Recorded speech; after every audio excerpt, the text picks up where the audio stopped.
Your Excellency President Xi Jinping, First Lady, distinguished heads of the delegation, ladies and gentlemen. At the outset, allow me to extend my gratitude to the government of the People's Republic of China and the Secretariat of the Boao Forum for Asia for their kind invitation to participate in this forum. As one of the countries that initiated the Boao Forum for Asia, aimed at deepening and information exchange and coordinated activities on economic matters of Asian countries, Mongolia has actively participated in annual meetings at state and governmental levels. We believe that Boao Forum for Asia is an important platform that enables us to explore the opportunities to enhance regional trade and economic cooperation and ways to tackle its challenges together. This annual meeting is special in a sense that it is being held after the 19th CPC National Congress and the 13th National People's Congress, two very important sessions that have projected the future directions of China's development and elected the leadership who will lead the country in the next 5 years. Also, this year marks the 40th anniversary of the reform and opening up policies in China. As a result of this policy, China has experienced a rapid economic growth, becoming the second largest economy in the world and the biggest trade and investment partner for most countries in the region, and contributes significantly to the world economic growth. I wish to congratulate once again the new leadership of the PRC headed by President Xi Jinping, and would like to express my confidence that the new leadership will effectively lead the country, maintaining the sustainable economic and social development and contributing further to the prosperity of the world. Mongolia highly values China's policy to share benefits of its development with its neighboring countries and prosper together. I believe that this policy will give impetus to further broadening Mongolian-Chinese comprehensive strategic partnership and enrich it with new contents. The Belt and Road Initiative, championed and actively implemented by China, could play an important role in strengthening regional and global peace and security and accelerating economic growth by intensifying infrastructure, trade, investment, and financial cooperation, and encouraging people-to-people exchange among the participating countries. Therefore, Mongolia has supported the initiative from the very beginning and is implementing its own development road program in line with Belt and Road Initiative.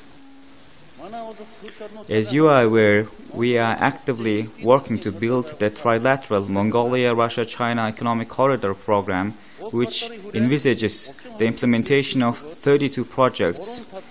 Out of those, the three countries have identified 3 priority projects to be carried out in the short run. For example, the modernization of the Mongolian railways and the construction of automated highways that connect Russia and China, and the building of electricity transmission lines between Russia and China. Mongolia is also carrying out an initiative aimed at facilitating travel for official delegates and investors participating in Belt and Road related activities and events. Within the Belt and Road Travel Facilitation Initiative, we have created a special lane at the border control points and introduced simplified visa procedures for the above category of travelers. People-to-people exchange is another important component of the Belt and Road Initiative. In this regard, I would like to emphasize that it's crucial to organize cultural, sports and tourism events and activities in a broader scope in order to deepen common understanding among the people of the participating countries. Ladies and gentlemen, I believe that today's forum, taking place under the theme Open and Innovative Asia for a World of Greater Prosperity, is due to pressing issues of the economic development in the region. Economies of Asian countries have rapidly developed over the last 40 years, and their share in global economy has significantly increased. In order to further ensure sustainable economic growth, Asian countries need to create a new growth engine by deepening economic structure reform and pursuing innovation-driven development. As for Mongolia, we are working towards creating favorable legal environment to finance its innovation projects in order to promote innovation in the country.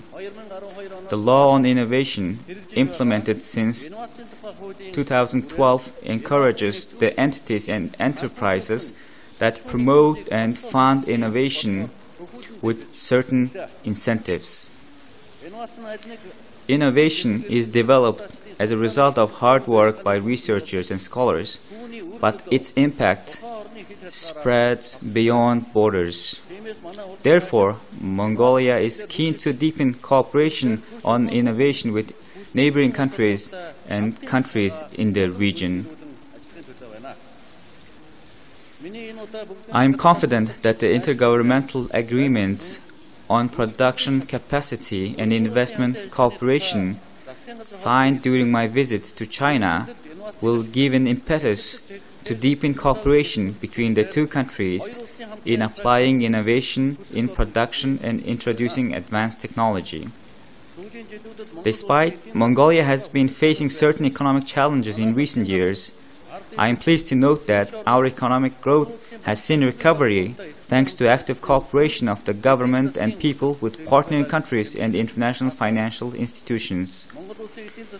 Real economic growth of Mongolia was 1.2% in 2016, while it reached 5.3% in 2017.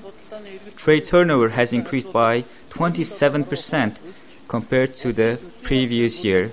We are also seeing positive tendencies in our budget revenue, foreign currency reserve, and inflation rate. Foreign direct investment has reached $1.5 billion, an increase by 2.5 times compared to the previous year, which indicates that investor confidence is being restored. Our government will continue carrying out its policies and activities to stabilize investment environment and protect legal rights of investors. Our economy's heavy dependence on the mining sector is the main challenge we face in ensuring sustainable economic growth. In this regard, the government is paying close attention to diversifying the economy and working towards developing agriculture, food, light industry, and tourism sectors as new economic pillars. Ladies and gentlemen, Asian countries achieved a high economic growth within a relatively short period of time as they consistently pursued policies of deepening economic integration as well as trade and investment liberalization.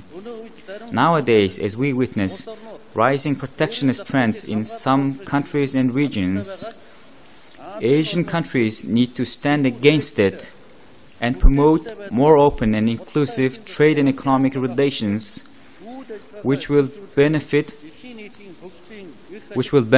the global development.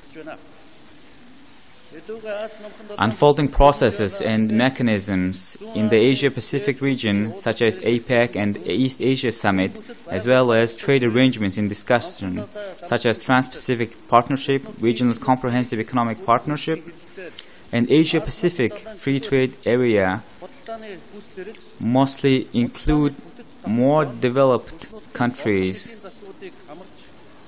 while smaller developing countries are being excluded. We are in view of that this kind of non-inclusive approach needs to be changed. In conclusion, Mongolia would like to reiterate Mongolia's commitment to pursue its policy of developing mutually beneficial economic cooperation and engaging actively in regional political and economic processes. In this regard, we are interested in cooperating in a broader scope with neighboring countries and countries in the region. Thank you for your attention.